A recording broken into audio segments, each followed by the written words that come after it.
What's going on, everyone? So, the Lakers, with the 17th pick in the draft, ended up taking Dalton Knecht. He is a guy that can immediately make an impact for the Lakers. He, at 23 years old, is a adult, right? The Lakers like those older guys. Lakers really like to draft and acquire those undrafted guys that can come in and basically be an adult in the room out the gate.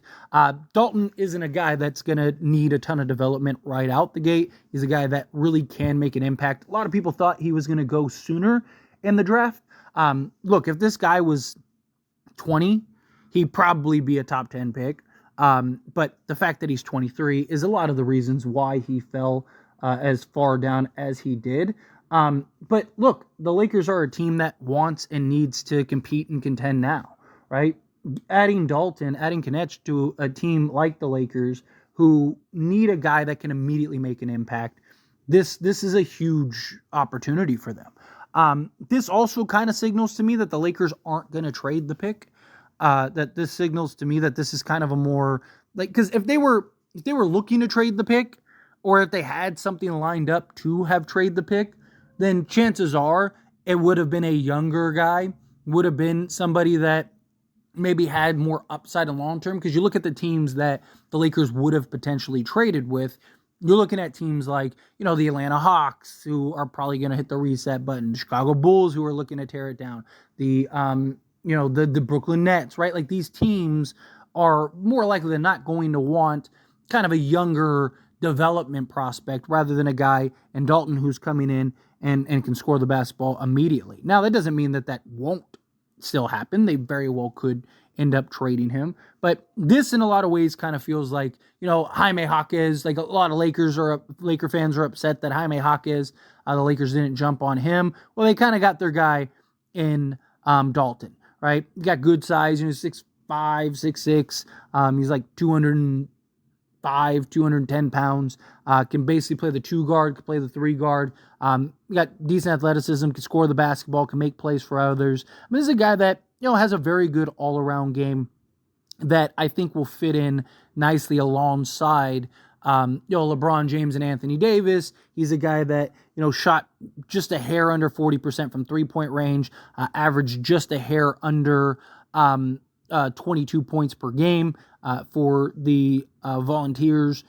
So this is a guy that I think the Lakers, if they keep, can get a rotation spot immediately, right? You kind of look, the Lakers want to develop a system. The whole reason that they are looking to draft and kind of buying into like second round picks, and you hear a lot about culture and system and this, that, and the other. Well, a lot of that is because, with the new CBA, you need to start positioning yourself for like becoming an actual program, right? You need to kind of be very similar to like what you see in college, where you basically have your first wave, they come in, they phase out, and then you bring in your second wave, right? And it's like, okay, now that way you're constantly keeping this cycle of just talent influx coming in. Best way to do that is cheap young talent, right? And you hit on, 1 or 2 guys, and all of a sudden you're perennial contender each year. But with the Lakers and having LeBron James and Anthony Davis, there is this balance of having to win now, right? And it's like, okay, well, if you're the Lakers, you could have taken an upside guy, and I don't think anyone would have knocked him. But you look at the roster, and it's like, okay, you got Jalen Hood-Schifino, you got Maxwell Lewis, you got Max Christie, right? You got a couple guys, 2 ways. You're probably, bringing in a Bronny James. You're probably bringing in, 1 or 2 undrafted guys that you're high on, right? So if you're the Lakers, you're looking at it as like you already have several you already have the development guys, right? Bring in that adult in the room, bring in the guy that can come in and make an impact immediately and just really round out the roster nicely, and be a real rotation guy out the gate. That's the thing, is I think this is a guy that can be a real rotation guy right out the gate. But again, it boils down to JJ Redick, right? And I'm sure JJ Redick had a hand in this. I'm sure JJ Redick had discussions in this and, was kind of like, yeah, he's the guy I could see coming in. JJ was in a lot of ways, Knecht, right? Like, he was. Right? His ability to shoot and his ability, put the ball on the deck a little bit, right? Like, so I think JJ will really be able to get the most out of him. I think his ability to kind of play off ball and be a threat, I think, is huge, but also a guy that can kind of put the ball on the deck and make plays for himself and others. Not like a great playmaker or anything like that, but he's a guy that, can find the open man, the occasional cutter. He's a guy that can just go get a bucket, and that's kind of what the Lakers need, right? You want a young guy that you can trust, throw out there, and just go get you a bucket. And that's what I think you get. So JJ getting a guy that he can kind of utilize and have in his tool bag immediately, I think is a huge kind of get. And I think that this is a real opportunity for the Lakers, period, and a real opportunity for Dalton.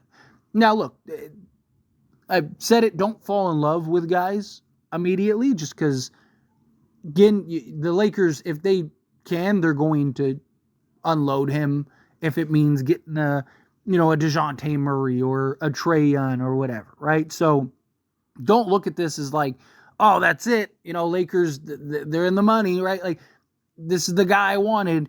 It's still very possible that the Lakers could end up loading the pick. Got to keep in mind, Lakers are kind of waiting and can't really do much until they find out what's going on with D'Angelo Russell, right? Because if D'Lo opts in, well, then you're going this direction, right? If D'Lo doesn't opt in, you're probably going this direction, right? Because a lot of trades become a lot harder if you don't have D'Lo on your books, right? So I think that this was a safe pick either way, though, because I think if you have to unload him and you have to trade him, fine, so be it. If you can upgrade the roster and get a ready-made piece. But if you ultimately end up keeping him, or let's say you end up pulling off a trade, but you don't need to include him, well, then good. Now you got another guy. Now you got a guy that can come in, make an impact, hit shots, be a key just rotation piece, which is what you want, right? Like, that was one of the things, like, even with the Jaime Jaquez, older guy that kind of come in, got a good head on his shoulders, right? And again, I think Dalton, if he was 3 years younger, would have been a top pick in this draft, just with what he did and the efficiency in which he did it. And, he's not some like lockdown defender, but he's a guy that can defend out there, play multiple positions, basically can play 2 through 4 on some occasions, right? Like, there's a lot of value in him. And again, this is a guy that many people thought wasn't even going to be in the conversation, right? Like, a lot of people didn't think, like, I didn't necessarily think he was going to be around when the Lakers were ready to select. That's why a lot of the names that I threw out there were other guys, right? Because it was like, he was projected anywhere from like 10 to 15, but wasn't really, even in all the mock drafts and stuff, he wasn't a guy even the Lakers had an opportunity to get, right? So that's, to me, this is a real opportunity for the Lakers, right? Because, again, you get a guy, immediately come in, make an impact. It's a win-win, right? If worst case, you end up having to trade him, fine, you end up trading him, but ultimately, you got what is probably the best player at 17, right? Obviously, you never know until the dust settles, but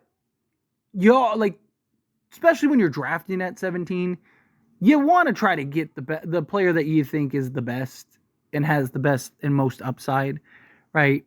And I just think that Dalton's a guy that who else is really better than him, right? There's a couple guys that have more upside, definitely, but right out the gate, the situation that the Lakers are in, I think that this was the right pick. I think that this was a good decision by the Lakers, and I think that they got a guy that, that it's one less piece that the Lakers are going to have to sign now, is basically my point. Right? This is the Lakers don't have to go get, a Dalton type player now. They already got that. Now they can focus on getting a center in free agency, or working out a trade, whatever, kind of round out this roster. But anyway, as always, this is a discussion. I pass a question on you. Let me know your thoughts and opinions down in the comments below. What do you think? How do you feel? What are your thoughts? Do you like Dalton? Do you like Knecht as a prospect that can come in and make an impact immediately? Was there somebody else you would have preferred? Is there somebody else that you wanted to get?